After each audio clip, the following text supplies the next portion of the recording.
से बैठ जाएगा।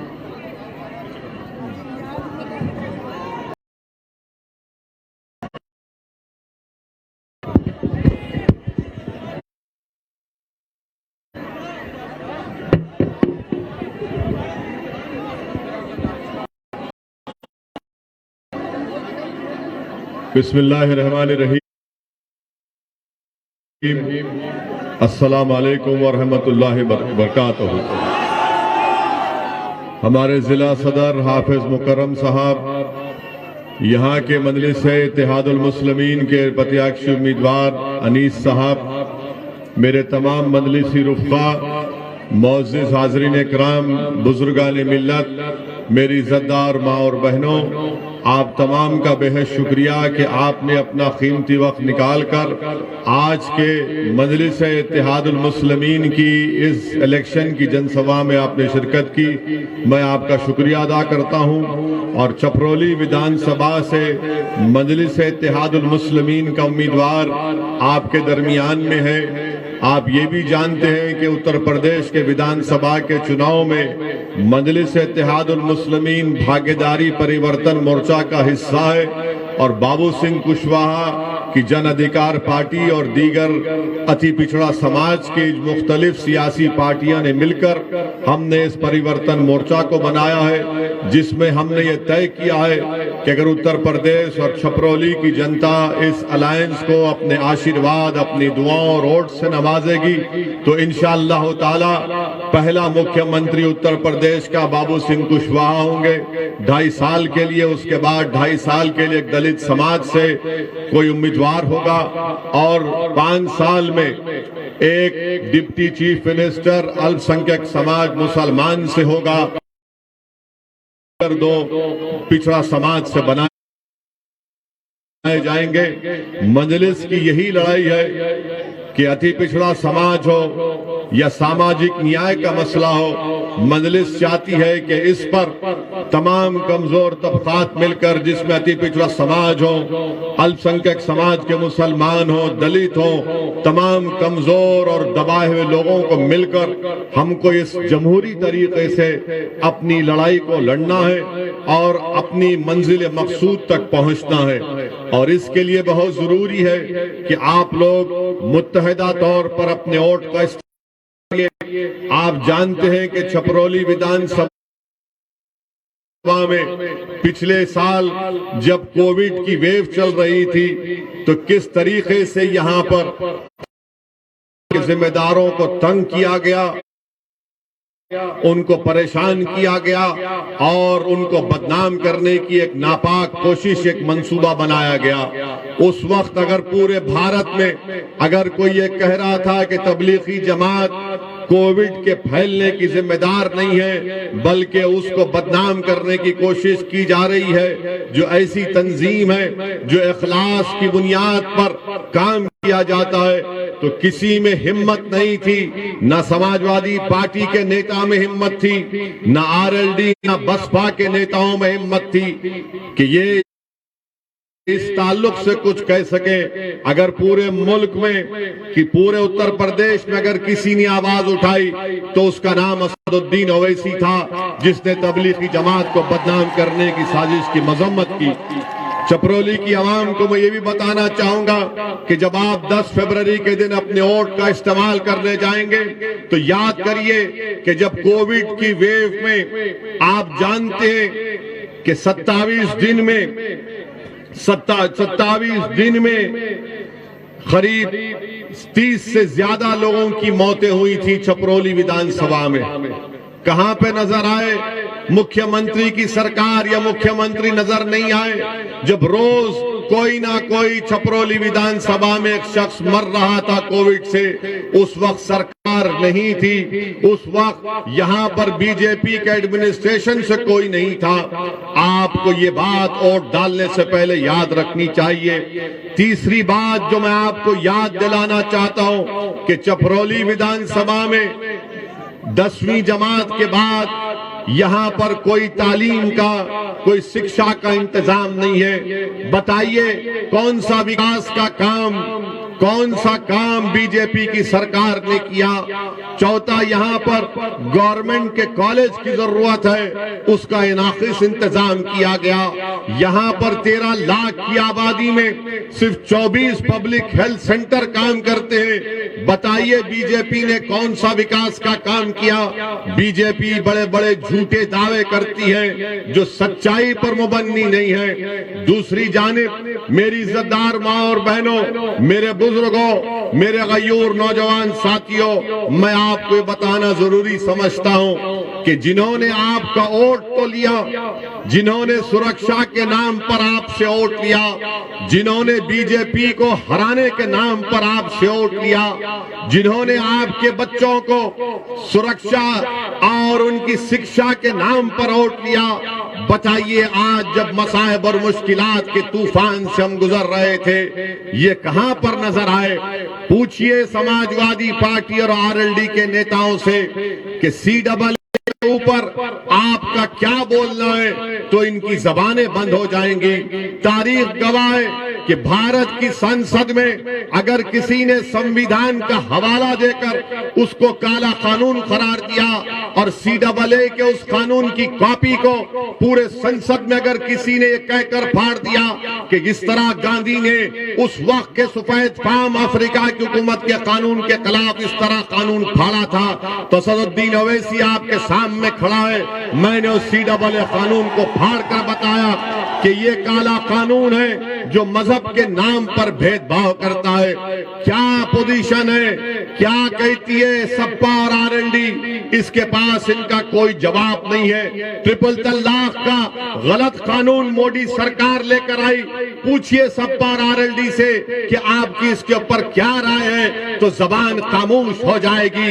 आप जानते हैं कि आपकी एक आवाज की जरूरत है। आप जानते हैं कि उत्तर प्रदेश की विकास और उत्तर प्रदेश की मजबूती के लिए बहुत जरूरी है कि अल्पसंख्यक समाज की भी एक आवाज हो। अगर आप सिर्फ खामोशी के साथ वोट डालते रहेंगे, मैं आपको बताने आया हूं कि आप वोट डालेंगे भी और अनीस के हक में इंशाअल्लाह ताला अपने वोट का इस्तेमाल करेंगे।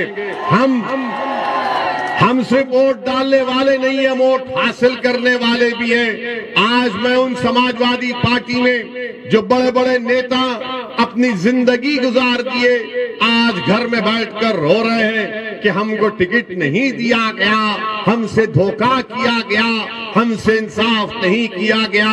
मैं उन समाजवादी पार्टी के नेताओं से कह रहा हूं कि तुम गैरों की चौखट पर जाकर एक हकीर विधानसभा के टिकट के लिए भीख मांग रहे हो। आओ मजलिस में हम टिकट बांटेंगे, तुमको भीख मांगने की जरूरत नहीं है। और मैं उन नेताओं को चौकन्ना कर रहा हूं, अखिलेश यादव तुमको धोखा देगा।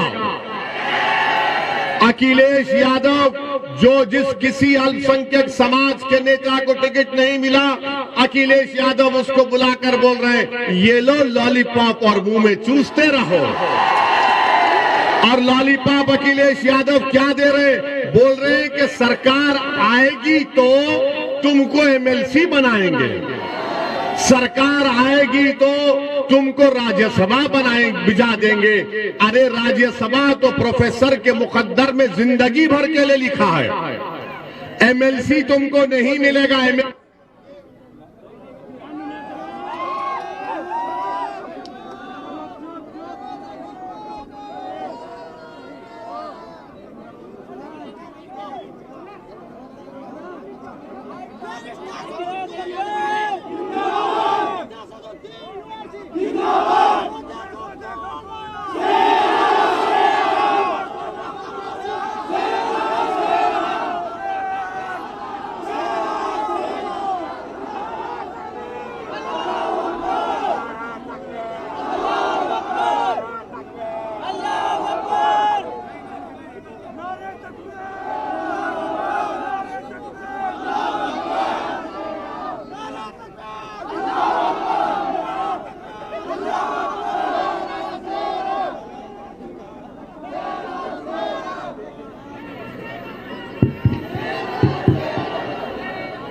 अब आप सोच लीजिए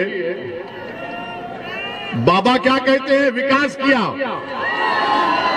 अरे बिजली का इंतजाम नहीं किया, क्या खास विकास किया बाबा तूने?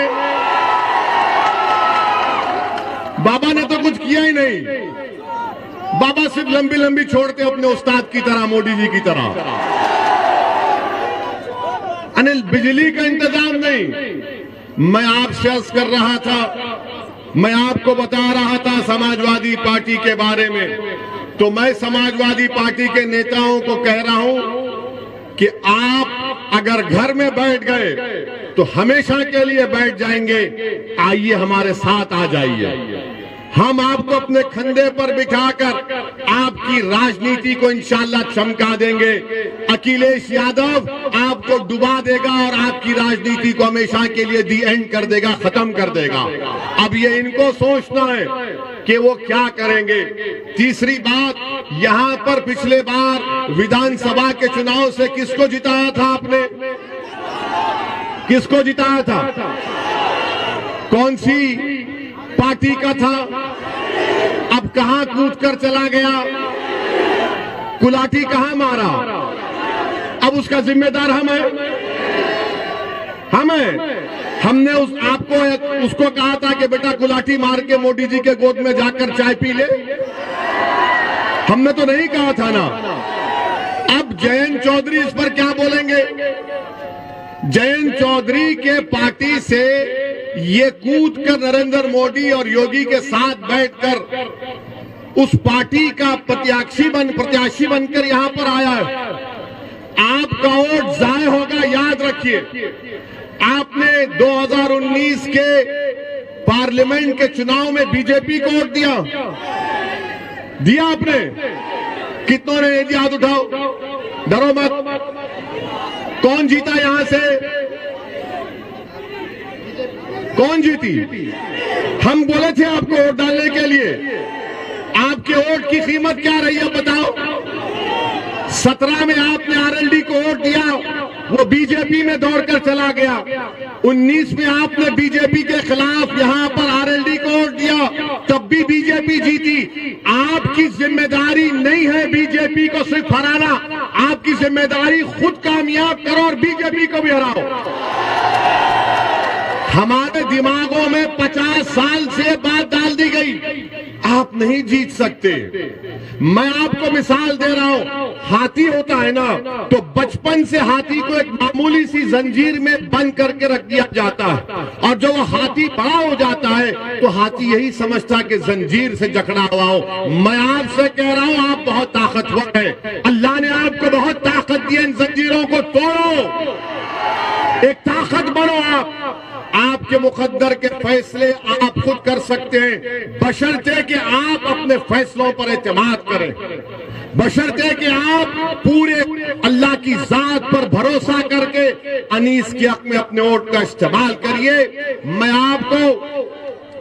आपको ये भी बताना चाह रहा हूं कि अगर जिंदगी हमसे वफा नहीं करेगी, अगर कोई कामयाब हो जाता है हमको खत्म करने के लिए, तब भी मैं आपसे कह रहा हूं कि अपने आंख में आंसू मत लाइए।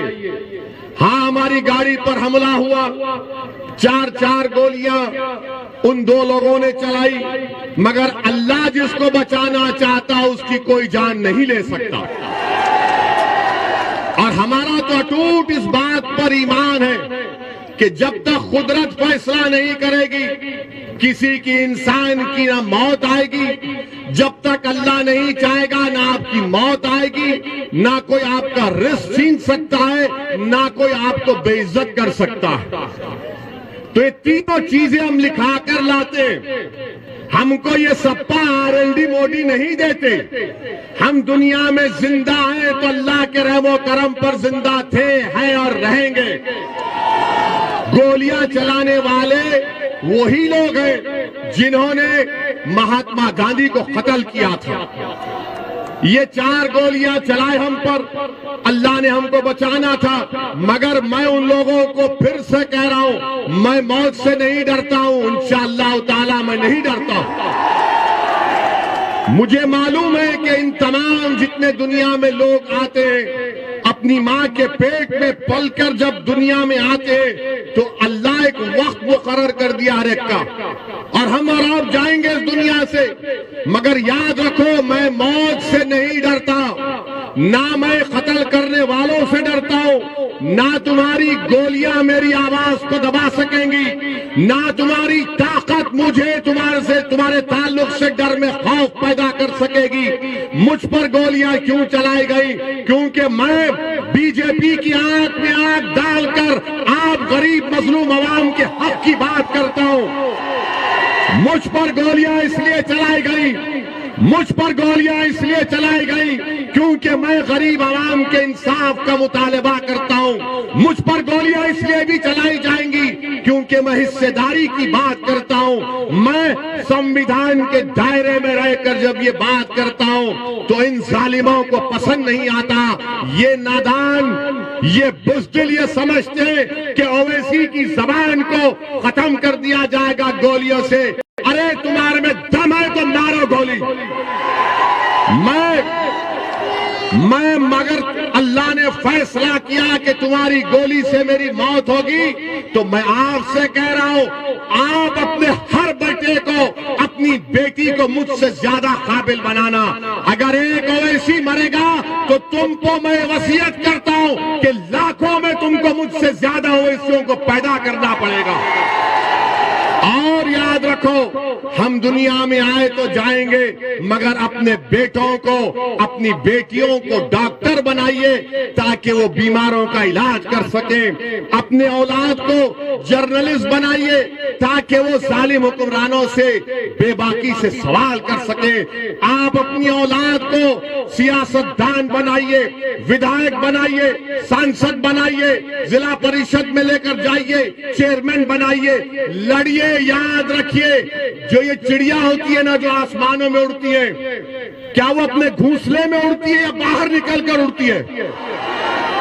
जो चिड़िया घोंसले में उड़ती है, बाहर उड़ती है, तो क्या तुम सिर्फ अपने घोंसले में उसके बनाए हुए घर में रहोगे या एक आजाद परिंदे की तरह रहोगे? उड़ो, अपने ख्वाबों को पूरा करो। याद रखो, तुमको डरने की ये जरूरत नहीं है, डरने और घबराने की जरूरत नहीं है। अल्लाह हमारे लिए काफी है, अल्लाह हमारे लिए काफी है। मेरे अजीज दोस्तों और बुजुर्गों, मैं आपको जज्बात में लाने के लिए नहीं कह रहा हूं, मैं आपसे ये भी नहीं कह रहा हूं कि मेरे हाल पर तरस खाकर तुम मंजलिस के हक में वोट का इस्तेमाल करो। मैं, अल्लाह जानता है, मैं दिल की बात, मेरी सोच और फिक्र आपके सामने रख रहा हूं। कल मोदी सरकार ने कहा कि ओवैसी तुमको जेड कैटेगरी की सिक्योरिटी देते। हमारे अतराफ में कहा गया 10-10 बंदूक लेकर लोग खड़े रह जाएंगे।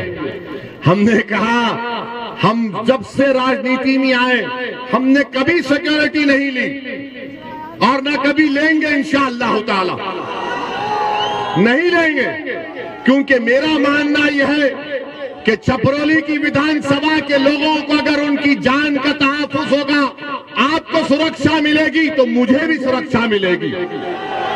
अगर उत्तर प्रदेश के गरीब को, दलित को, अति पिछड़ा समाज को, उसकी जिंदगी को हिफाजत मिलेगी तो हमको मिलेगी। मोदी जी, योगी जी, याद रखिए, ओवैसी को सुरक्षा देकर आप अगर पीलू खान को, जुनैद को, इखलाक को, रकबर को अगर सुरक्षा नहीं देंगे तो क्या फायदा मेरी सुरक्षा का? क्या फायदा मेरी सुरक्षा का? इस देश में, इस प्रदेश में गरीबों को सुरक्षा की जरूरत है।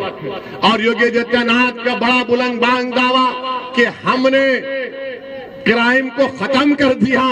तुमने कौन सा क्राइम खत्म किया हमको तो नजर नहीं आता। हमने कल पार्लियामेंट में खड़े होकर कह दिया कि हमको जेड कैटेगरी की सिक्योरिटी की जरूरत नहीं है। आप अल्पसंख्यक समाज के, भारत के गरीबों को, मुसलमानों को, दलितों को, जितने गरीब, कमजोर, पिछड़े, दबाए हुए, उनको एक कैटेगरी का शहरी बनाइए।